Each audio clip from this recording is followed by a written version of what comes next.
Tous des gens malades qui sont là, des gens qui ont les poumons rongés par l'amiante. Nous demandons justice. Nous n'avons pas la mémoire courte. Je ne baisserai pas les bras, je l'ai promis aux victimes. Hein. Pardon, mais là ça me fait mal.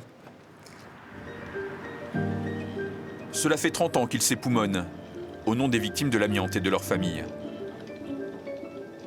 30 ans aussi qu'il vit lui-même avec une épée de Damoclès au-dessus de la poitrine. Je marche, pas énormément. Bientôt octogénaire, Pierre Plutat est atteint d'asbestose, une affection pulmonaire incurable liée à l'amiante, qui peut évoluer en cancer. Alors, une plaque pleurale indiscutable, hein, facile à diagnostiquer, ce qui n'est pas toujours le cas. Et donc ça explique un petit peu les symptômes de douleur que vous pouvez ressentir. On ne peut pas vivre, si vous voulez, normalement, sereinement, tranquillement. À partir du moment où, effectivement, le docteur nous demande, vous toussez, ou bien vous avez ceci ou ça, effectivement. Et dès qu'on tousse, dès qu'on a quelque chose, eh bien, ce qui vient à l'esprit, c'est ça, pourvu que ça ne s'aggrave pas, quoi, hein. C'est toujours une évolution un peu sournoise, un peu lente, parfois banalisée, parfois associée à d'autres éléments qui arrivent parce que forcément le temps joue contre nous tous. Tout pneumologue qui travaille sur Dunkerque connaît cette pathologie parce que c'est de la consultation hebdomadaire. Nous avons tous dans nos consultations des travailleurs de l'amiante. Alors que l'amiante est interdit à ma connaissance depuis 1997, le pic est attendu ici en 2025-2030. C'est-à-dire qu'on voit bien les effets délétères, sournois à long terme, et on comprend le stress des patients qui sont parfaitement informés sur ce risque de voir apparaître cette pathologie des dizaines d'années après l'arrêt de leur exposition. À plus tard. À plus tard. Allez, au revoir. Au revoir. Pour cet ancien ajusteur mécanicien des chantiers navals de Dunkerque, le diagnostic est tombé presque par hasard, lors d'un banal examen médical, alors qu'il postulait pour un nouvel emploi. On m'a dit, il faut aller passer un contrôle médical. Et lors de ce contrôle médical, on me demande si j'ai travaillé dans l'amiante. Ma réponse a été non. Je n'en avais pas conscience du tout. Je passais à Dunkerque, je passais auprès d'une librairie, et mon attention était attirée par un livre dont le titre faisait référence à l'amiante. Et j'ai oublié, c'était amiante égale cancer, enfin je ne sais plus. Mais je l'ai acheté et j'ai lu là-dedans que ce que j'avais, ce n'était pas un simple rhume, c'était quelque chose de beaucoup plus important. C'est là où j'ai pris conscience de ce que j'avais. Et oui, il n'y a plus de doute, l'amiante est cancérigène, redoutable. Les médecins et les savants du monde entier qui, depuis plusieurs années, ont fait des recherches à Lyon, sont maintenant tout à fait formels. L'amiante a envahi l'industrie. Isolants thermiques de machines-outils, textiles incombustibles, cartonnages spéciaux, freins pour automobiles. Depuis des décennies, en effet, la nocivité de ce minéral fibreux était bien connue. Et en France, où en sommes-nous? En France, rien. En France, pas de réglementation. Qu'est-ce qu'il faut faire pour obtenir une réglementation? Apparemment se battre fort. Fin 1995, Pierre Plutat passe donc à l'offensive pour dénoncer médiatiquement ce danger mortel auquel les chantiers navals l'ont exposé, lui et ses collègues. J'ai assisté malheureusement en décembre aux obsèques d'un ancien des chantiers décédé à 41 ans. Un autre ancien des chantiers est décédé à 49 ans. Quand je dis ancien, ce n'est pas ancien en âge. Je dis ancien parce que le chantier est fermé. Ce sont des anciens collègues de travail. Ça fait mal, vous savez. Aujourd'hui encore, quand il longe à Dunkerque les anciennes cales de lancement des navires, les sentiments se bousculent.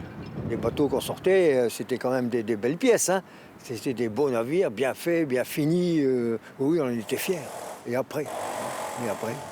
Eh bien oui, quand on réfléchit après, comment ont-ils pu nous laisser travailler dans ces conditions?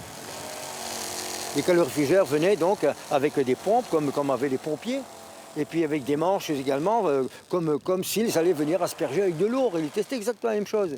Mais au lieu d'avoir de l'eau qui sort donc de ces gaines, eh bien c'était de l'amiante. De l'amiante qui était projetée donc, sur ces cloisons qui faisaient des dizaines de mètres de hauteur. Une partie de cette amiante restait bien entendu collée sur les cloisons, hein, et une autre partie retombait en neige dans les compartiments machines où on travaillait, où tout le monde travaillait, quoi, sur nous.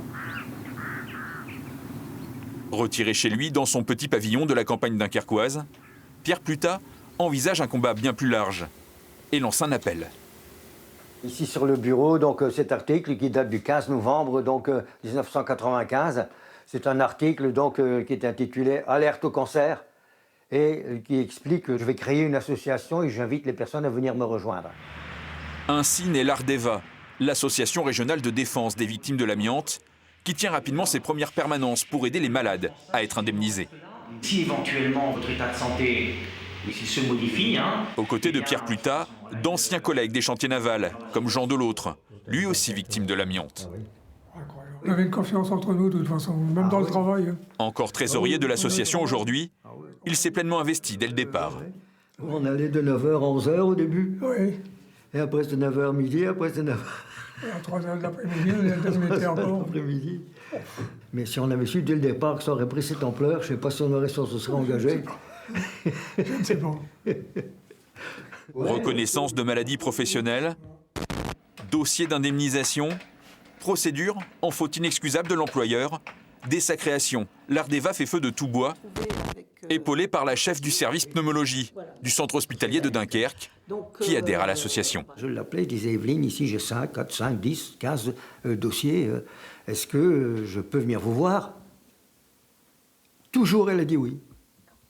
Ici a émergé tout un groupe de population qui a pris conscience, quoi. Il y a eu une prise de conscience importante. Pour moi, ça a été une leçon de vie de voir des personnes qui disaient « la justice, c'est qu'on nous reconnaisse, nous, victimes, et donc on ne lâchera pas ».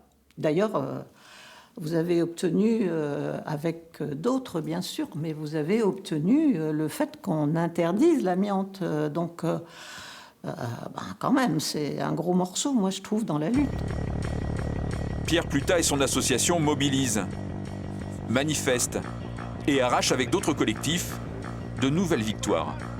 Il y a des avancées au niveau de la mise en place donc, du FIVA, du Fonds d'indemnisation des victimes de l'amiante. Également au niveau de la mise en place de la cessation anticipée d'activité pour les victimes de l'amiante. Ce sont autant, si vous voulez, de combats qui ont été gagnés. Mais à côté de ça, il reste tellement à faire. Sur les responsabilités pénales de ce scandale sanitaire, il se heurte en revanche à un mur. Malgré les 150 000 morts donc estimés par Santé publique France et les centaines de milliers de malades, pourquoi on ne veut pas citer et désigner les responsables? C'est des grandes questions, des questions auxquelles nous, victimes, on peut répondre, mais la justice ne veut pas. J'ai envie de dire, n'ose pas répondre. Dans son viseur, les employeurs, mais aussi le comité permanent amiante. Une instance qui rassemblait industriels, scientifiques, hauts fonctionnaires et syndicalistes entre 1982 et 1995. Le comité permanent amiante a fait en sorte que l'amiante ne soit pas interdit. Il a trouvé toutes les supercheries possibles pour faire en sorte que les pouvoirs publics ne réagissent pas et il ne faut pas interdire l'amiante. Ils ont trouvé une formule formidable d'utilisation contrôlée de l'amiante. Donc ils contrôlaient tout. On est là les preuves pour dire que tout ça, c'était pas contrôlé. En 2004, pour dénoncer l'inaction de la justice, Pierre Plutat encourage les veuves de l'amiante à marcher toutes les 3 semaines autour du tribunal de Dunkerque. Au plus on tue, au moins on est poursuivi. Au plus la catastrophe est importante, au moins on s'occupe du dossier. L'année suivante, les cortèges se déplacent jusqu'à Paris. Mais à chaque non-lieu, à chaque revers, les douleurs et les larmes rejaillissent. Je pourrais jamais faire mon deuil tant que c'est pas... J'ai toujours trimé mon mari aussi. 59 ans, il est dans le trou. Et vous trouvez ça normal pour le boulot? Depuis, l'amiante a fait de nouvelles victimes et d'autres veuves. Café est déjà prêt? Café est prêt, il est chaud et elle tremble, Yvette. Jean, le mari d'Yvette, a succombé à un cancer foudroyant en 2014. Parce que nous, Il avait travaillé au contact de l'amiante à l'usine métallurgique des Dunes de Lefrancouc. Yvette a pu être indemnisée péniblement. On m'a demandé de prouver la nuit que je m'occupais de mon mari. J'ai dit non, mais c'est pas possible. Il arrivait plus les derniers temps, il arrivait plus à se lever, je devais le lever. Je le mettais sur la chaise percée. Je lui fais faire sa toilette, le remettre couché. Et quelquefois, il disait « Je dois retourner sur les toilettes. » Je le remettais. Mais je devais prouver ça. Il faut tout prouver. Tout prouver. Et après, quand vous donnez le dossier à un procureur, il y a une virgule qui manque ou il y a un point. C'est refusé. Non. Non.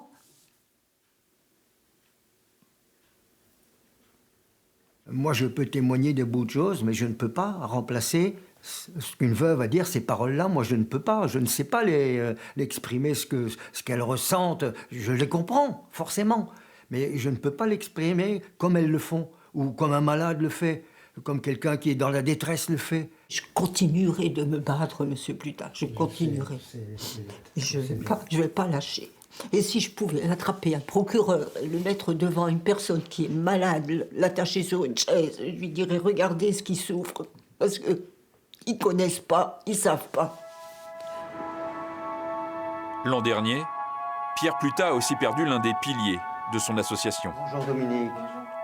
Un ancien collègue des chantiers navals. Guy Platevoûte était son ami, son frère d'armes. Je travaillais à la Sécu, pour tout vous dire. Et puis ils sont venus nous envahir.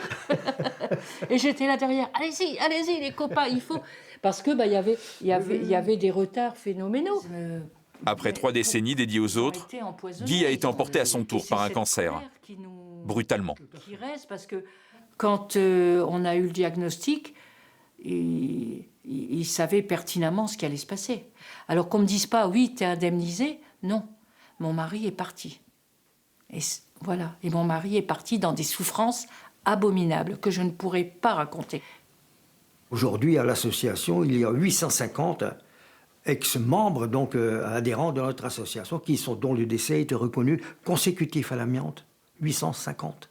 Pour une association comme la nôtre, c'est énorme. Quand vous venez à Dunkerque, il n'y a pas une famille qui n'est pas touchée par l'amiante. Il n'y a pas une famille qui a un frère, un père, un cousin. Quand vous allez dans n'importe... Vous posez... Chaque famille. C'est un fléau sur la région monumental. Mais pas de coupable.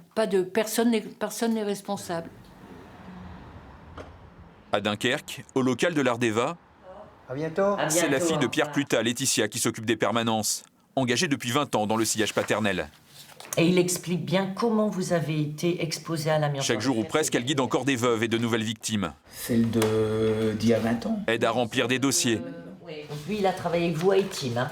Oui, à Etim. À faire valoir des droits quand la maladie se déclare ou se dégrade. C'est la reine qui a été touchée maintenant.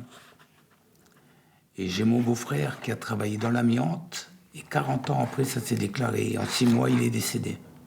Je sais ce qu'ils ressentent. J'ai dû faire des attestations pour mon papa, qui heureusement est encore en vie. Mais j'ai dû en faire. Je sais ce que ça fait. On s'y reprend à 4, 5, 6 fois, on est en pleurs. Pardon. C'est compliqué, c'est très très compliqué à faire. Mais il faut le faire. Moi, je suis obligée de leur dire, j'en ai besoin, il faut le faire. Ce travail colossal, chronophage et éprouvant, Laetitia a pourtant eu du mal à l'accepter au départ, quand son père a débuté son combat. On devait se faire à l'emploi du temps de papa, qui travaillait encore, et qui le soir recevait des appels, et qui ne pouvait plus aller aux réunions de parents d'élèves, et qui ne pouvait plus nous accompagner nulle part, et voilà. C'était l'association avant tout. Beaucoup moins de temps pour nous. Évidemment. Beaucoup plus de temps pour eux, pour les victimes. Je comprends, hein. Maintenant, je comprends. Non, mais t'as quand même dit que ça va pas être facile de travailler avec toi. Oui, parce que je te connais. Très pointilleux, très... tout doit être droit. C'est un ajusteur, hein. Ça doit être droit et pas à peu près droit. C'est droit. Voilà.